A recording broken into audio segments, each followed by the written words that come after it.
Good morning. It's Wednesday, February 18th, 2015. This is Tech Talk Today, episode 135. My name is Chris. And I'm Angela. Hey, Angela. Good morning. Hello. It's I'm nice back. to have you here. Yep, I'm back. Did you get a good stash of bacon in before we Yes. started? Good. I got the bacon extra crispy, just the way you like it. Mm-hmm. It was really good. We have a fun episode today, and Angela's here for a special occasion, which we're going to get into more a little bit later in the show. I got a few things I want to try to mention to folks, too, just to give you an update on programming throughout next week, because things are going to kind of be a little different. Angela, I've officially dubbed next week the Beard Apocalypse. Have you heard of that? Yeah. No, I haven't. It's the Beard Apocalypse. The Beard Apocalypse is Wait, are you shaving? No, Rikai, the beard is gonna be. He's got, beard. Oh. until somebody comes along that has a bigger beard, he's called the Beard. Yep, Whoever has okay, the biggest got beard it. is called the Beard. I don't Okay. have the biggest beard. I have a trimmed beard, intentionally trimmed. Right. He's got that beard, that thing. It's Right. it's as big as a toddler. Our adopted man-child, yes. His beard is as big as a toddler, and he edits all of our shows. And he's going back home next week, which I believe is like the Alps or something. I'm not, and. So he's going to be back, and nobody will be editing. It's going to be a light crew. Plus, on top of that, Noah's going to be down at scale. We're gonna have that stuff going on. Mm-hmm. We're just going to have a light crew. So we're going to have a little programming stuff we'll talk about towards the end of the week. But first, do your Tech Talk Today stretches. We got to bring in our Mumble Room and start talking about the news. Time appropriate greetings, Mumble Room. Hola. Hey. Hello. Hey guys. I wish I could grow a beard like Rick Highs. I don't know. I can't do it. If you think about the nutritional resources that much hair takes, you might not. Protein. Yeah, That's a lot of protein. He's constantly having to feed it pizza in order to keep it to survive. Yeah. I'm sure it's a meat pizza too. We have a freezer full of it just to keep the beard sustained and sussinated. That's the technical term. Beard sussinated. All right. Well, everybody's talking about virtual reality today. In fact, I saw 3 unrelated virtual reality stories. One from Facebook, one from Oculus, and this one has got the tech press all excited because it's about Apple. Third rumor about VR today. Apple has won a patent for a head-mounted iPhone virtual reality display, similar to the way the Samsung system works. You know what this looks like? What?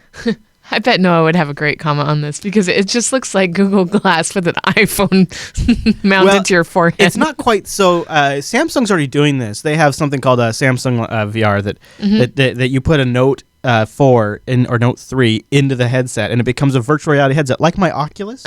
Yeah, but It's just not like it's not something you walk. so it's for gaming. Yeah, Yeah. Google has cardboard. yeah, and cardboard, right? So this would be like It's just apparently this is something Apple is looking into, though.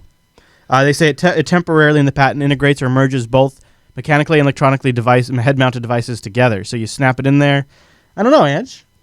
Look at that. Would you try it? No. Yes, you would. No, I wouldn't. Yes, you would. That looks so stupid. You know what? Let's get somebody from like our grandpa's age, or even our parents. You mean the people that wore 3D glasses in the movie theater all the time? What? No. Look at that diagram. Look at that diagram. Yeah. And what happened to get away from the TV? You're too close to the TV. So You're gonna hurt your eyes. Yeah. I actually tell that to Dylan. Yeah. So Yeah. that just looks stupid. You're right. That is stupid, isn't it?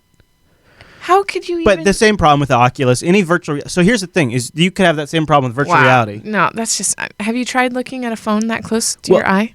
You have to put it through I lenses. know. Well, like you could try the Oculus SDK headset, and I think you'd find it's not too bad. Yeah, you're right. So I got a question for you. Yeah. In that figure 7 that you've got up right now. Yeah. So apparently his nose is going through the phone. I don't understand how that works. Yeah. I don't know either. Yeah. it requires a slight cosmetic surgery. Maybe the new iPhone's going to have a nose notch in it. I don't know. But there's a lot of iPod touches out there and a lot of iPhones. So the glasses are bigger than the iPhone. Yeah. You slide the iPhone in. Yeah, I know. It That docks. diagram's bogus. This diagram is bogus. it is. Yeah, it's bogus. Yeah, they put it way too far down. Yeah.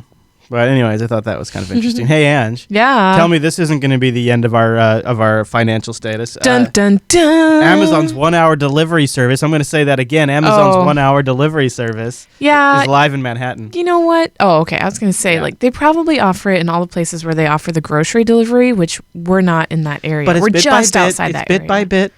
1 hour freaking. I'm still waiting for Amazon Fresh. So think about 1 hour. Like if we had to run down to Everett to get something, it's actually quicker to order from Amazon. Yeah, I get that. I understand that. Yeah. Life changing. It is life-changing. Like, oh man, I just used the last diaper. I forgot about that. Yep. Bam, you know? You could have new diapers before the next poopy diaper. It's amazing.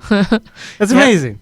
But I think Amazon's the next company I'm worried about taking over everything. They're the next Walmart. They're what is that? The Walmart. I just watched Idiocracy. Buy and Large or whatever it was? No, that was Big Wall-E. and Large. Big and Large. No. That was Wall-E. Yeah. Yeah. I thought it was a Costco. Yeah. Yeah. I love you. Yeah. Welcome to Costco. We love you. Ange. Okay. Wait, my question is, what do you think they're going to have available for the 1 hour delivery? Probably anything primable, huh? Oh, yeah. Well, they said there was a separate Prime Now. Yeah, so yeah, you think it's just going to be small stuff, probably? Well, I think there's certain limited. I think certain Amazon warehouses have certain limited inventory. And I think whatever's in those so it's probably going to be region specific. What's the cost? Oh, yeah, that makes sense. I didn't even look because it's not here. I didn't check it I out. would imagine it's anything that I can look if is you want. deliverable by courier. Well, I'm just Angela, Oh, yeah, they probably have a guy on a bike, yeah. I think it's $8 on top of the normal delivery charge. Yeah, it is $7.99. Okay. So you can get paper towels, shampoo, books, toys, batteries, other general household items. Batteries are important. Yeah, maybe. Yeah, especially if it's Now like look at the gas 8 o'clock savings at night. It'd say Prime Now products are available exclusively through a dedicated companion app called the Amazon Prime Now. Yeah. Dedicated app. That's interesting too, isn't it? Well, that'll be really cool. Toilet paper should be on that list. I agree. Yes, I agree. This just means that I can get mad at you faster. Yeah, exactly. We can get through that whole process a little bit faster now. Microsoft's about ready to make me eat my words, and rumor is that they're about to open up the Xbox One to general developer applications. If the Xbox One becomes a platform where these Windows 10 Universal apps can be sold on from the desktop to the watch to the phone to the tablet to the Xbox, that's going to be pretty impressive. You might be able to write. Somebody could write us a Jupiter Broadcasting app for the Xbox at that point. That'd be pretty cool. Interesting. Sounds to me like they're trying to attract Steam programmers. Yeah, and that is a big deal, though, for Microsoft to open that up. That is kind of a new Microsoft. That has been the most...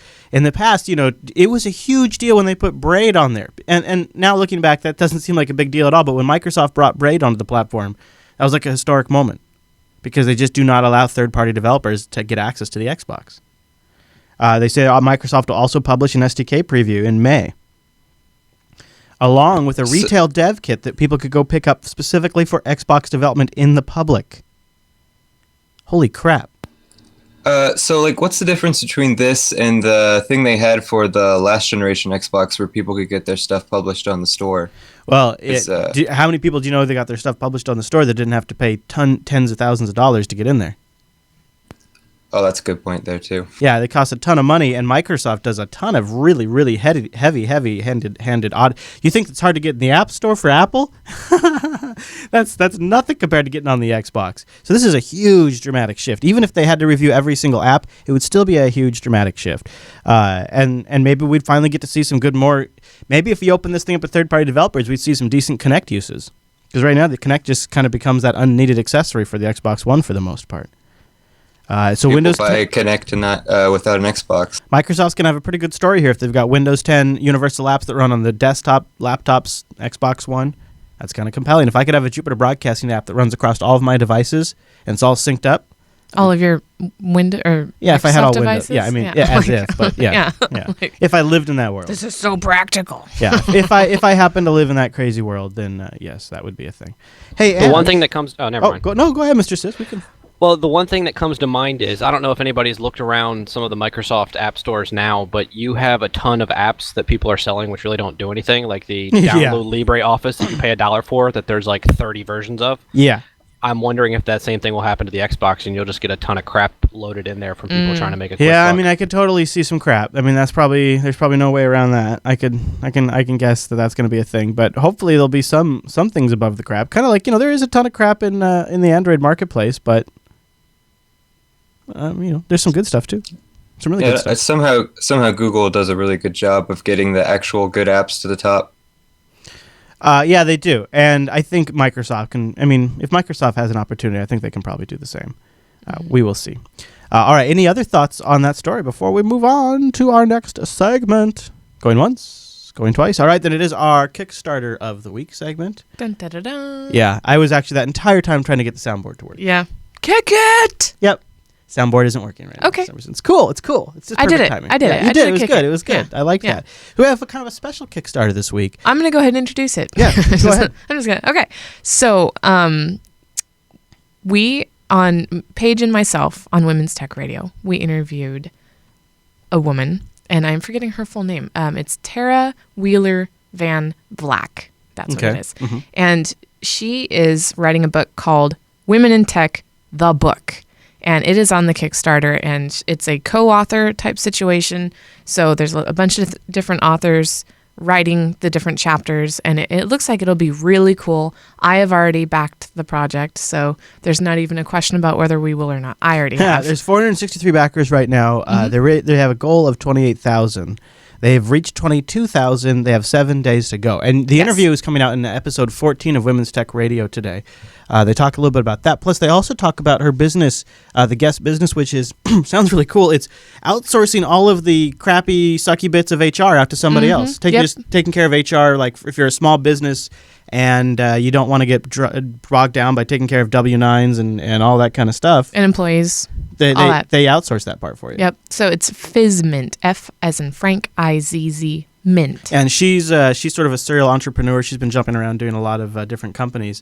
And in that time, she's been exposed to a lot of different work environments. And she's come up with some interesting results that show that one of the reasons she backs expanding diversity in the workplace, it actually for her just comes down to she makes a lot more money. When she diversifies the work team at the companies that she starts, they end up making more money. And so that sort of inspired her to kind of connect with the people that she's met throughout her career and start this book. Yep. And it is, it'll be, you can go over to Women in Tech, the book, search that on Kickstarter, or we'll have a link in the show notes. They have 7 days left. Yep. Yeah. I hope it does get funded, but Yeah. we'll see. Yeah. And then as a funder, do you get a copy? Yeah. I'm getting a digital and a physical version of the book. There you go.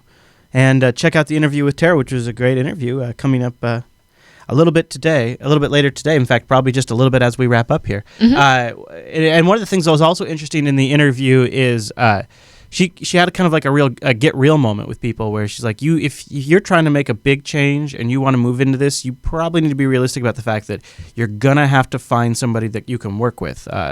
Somebody you can trust, somebody that can mentor you. And I know a lot of us want to do it on our own. And she talks about how that was influential and how even at different stages, different people filled those roles. It was a great interview. Yep. And episode 14 should be out in just a little bit. Women's Tech Radio comes out every Wednesday. Yes. Yeah, it's been 14 weeks so far. Yep. It's getting better and better every time. And currently, Ting is our sponsor on Women's Tech Radio. Yeah. And we're giving away free GSM. GSM is how you say it? Yeah. Right. GSM cards. So every episode of Women's Tech Radio for the next couple of weeks, we'll be giving away 2 GSM SIM cards. So if you want to get in on Ting GSM and you want a free GSM SIM card, go listen to this week's episode of Women's Tech Radio, and they've got details on how to get the free SIM. And you probably have a pretty good shot. So they're just going to pick somebody who emails the show randomly, but you got to get the details in the show, and that starts free SIM card, episode 14. Plus, you get to listen to that interview, which is great. And by the way, that interview with Tara is up on YouTube right now. It's going out to the CDN as we speak. Great. Yeah. So I will. You know what I could do is I'll make sure we have it linked in the show notes before we wrap up. Yeah. Okay, Andrews. I had just a couple of notes of business I want to take care of, and then I've been getting kind of nostalgic with my video clips. I think this one's going to get us flagged on YouTube. I hope it doesn't get our account in trouble. But, I feel like it's fair use because we're talking about, we're looking back at the state of media and technology and making commentary on it. YouTube doesn't agree. That's okay. We just have a difference of opinion. Before we get to that, before we get us taken down, I'll mention we have just a few more days left on our TechSnap shirt. We've almost broke 200 shirts sold. Yay. Yeah, teespring.com/TechSnap. We got this new TechSnap 200 logo. We got the gray and white shirts available. Hoodies also available and looking real good. 6 days, 10 hours, 40 minutes left to grab yourself the new TechSnap 200 shirt, 200 weeks in a row. Brand new logo created. Do you want to say anything about this design process? Because people, I think, when they see a logo, they have no idea the amount of work that goes behind getting to that point. Okay, well, so first of all, it's kind of expensive. Yeah. We put out a lot of money. Yeah. And have it's advertised within the design company that we use, and we're supposed to get around 30 to 60 different designs from up to like 15 different designers. But with this particular one, I'm pretty sure there was over 100 submissions and about 40 designers. But what's interesting is for most of our logos this year, or in 2014, it's the same person. You know, and every time I'm like, well, you know, I want to give everybody a fair chance and I don't want to like get stuck in a rut, but I always end up liking what this particular person does. And in this particular case, TechSnap, you know, the title doesn't exactly lend to a clear picture. So we figured that it needed to be more text. We needed to put Systems, Network, and Administration Podcast in there so that people knew what Snap stood for. Snap needed to be a different color so that it's separated from tech. And then our Jupiter Broadcasting Crescent is present as kind of like an homage to Jupiter Broadcasting because that it partially represents that. And in fact, the Women's Tech Radio logo also has the crescent in it. So it's kind of like we're kind of becoming a brand, you know, like with that crescent, and it's really cool. But I enjoy it, and yeah. And it was a fun process too because as it gets closer to the end, we started working with the internal team to narrow it down through a voting process. Yeah. And then whittle it down from there, and whittle it down from there, and then at the very end, Alan leaked it. Oh my gosh. He sure did. Which is fine. It worked out fine. And so the only place we have it right now, although our assets will be updated over the next few weeks when I get around to it, just because time permitting. But the only place right now, teespring.com/TechSnap, and we can celebrate 200 episodes. And also helps us reclaim some of the investment in rebranding or updating the branding of the show that you love. That sounded almost like a toilet flush. Yeah, it's like somebody going potty in the background. What's going on? All right. Now, before we get out of here, Ange, do you remember the Jurassic Park movie? You know, I've seen it like once. Yeah, Mumble, you guys remember the Jurassic Park movie, right? I do have an interesting tidbit about it. Oh, yeah? You know when the dinosaur smashes the roof of the car? Oh, yeah, sure, of course. The kids' screams were real. Yeah. Because the roof wasn't supposed to collapse. Everybody knows that. Or something wasn't supposed everybody to. knows that. Nuh-uh. Everybody knows No. that. Everybody. I didn't know that. Oh. See? Thank you, I Eric. didn't know that. Didn't know.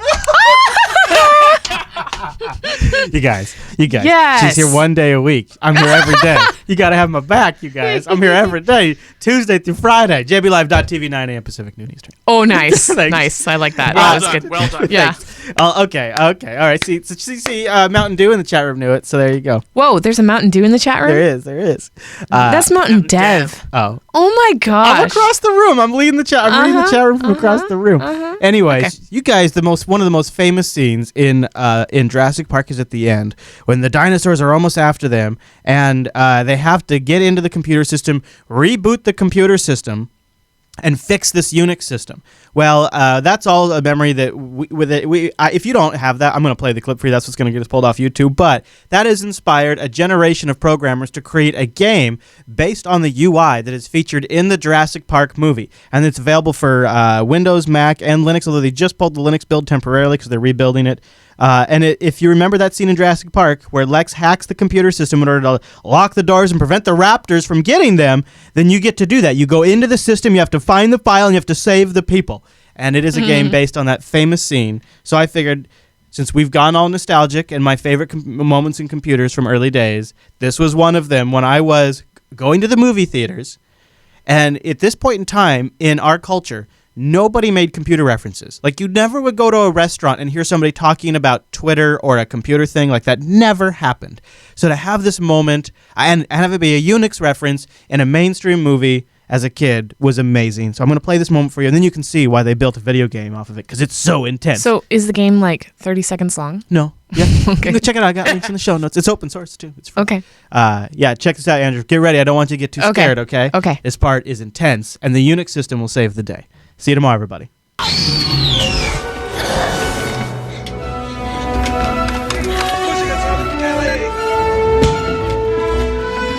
It's a Unix system. I know this. It's all the files of the whole park. It tells you everything. I gotta find the right file. Trying to reach the gun.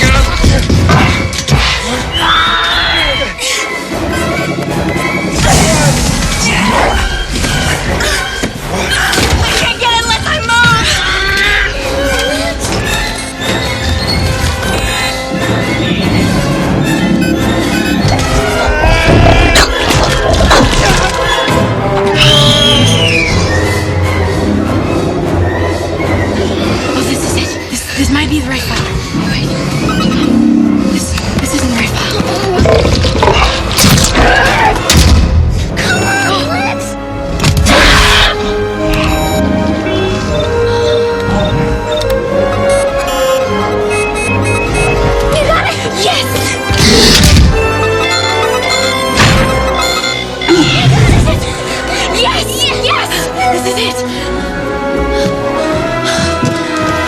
What works? Phone, security systems, you name it, we got it.